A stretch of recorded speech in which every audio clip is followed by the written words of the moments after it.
why do we need to make love a verb in our marriage? Why isn't it enough to say, I love you?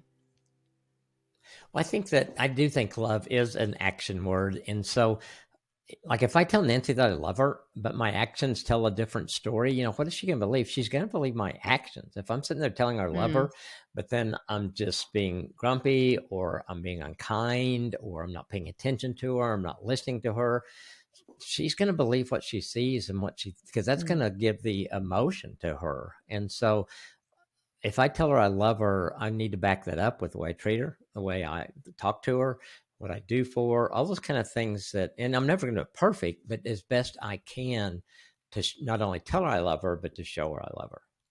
Mm-hmm. Mm-hmm. Yeah, I think that's a really good point because our words, are kind of express like our best intent, but our actions, you can't really fake those. No, no. And I think, Which, just in yeah. basic communication, we know that our actual words really are only 7% of the message. And the rest of it is our tone of voice and our body language. That's really when I have a couple come into counseling and one will say, you said this, and the other say, I won't, I didn't say it. Yes, you did. I did. Well, it's Mm, probably because everything either matched up or didn't match up. And so mm-hmm. what the person said those words might not have been heard by their spouse because of Mm-hmm. the body language, because of the tone of voice.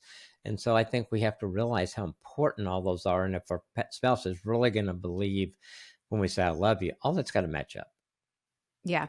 Yeah, totally. And that's just talking about the conversational side. I mean, I love that stat about the 7%. That is a wild number, that how low I that know. is of the actual words. But then outside of the conversation or outside of talking, everything else we're doing is communicating something as well. Yeah, and I think that's such a good point that we don't have to be speaking something to communicate. If Mhm. I tell Nancy I love her in the morning and the rest of the day, I don't say anything to her, but it's like I'm being selfish or whatever.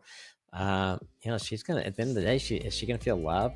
No, just because I said it at the first of the day, probably not. Yeah.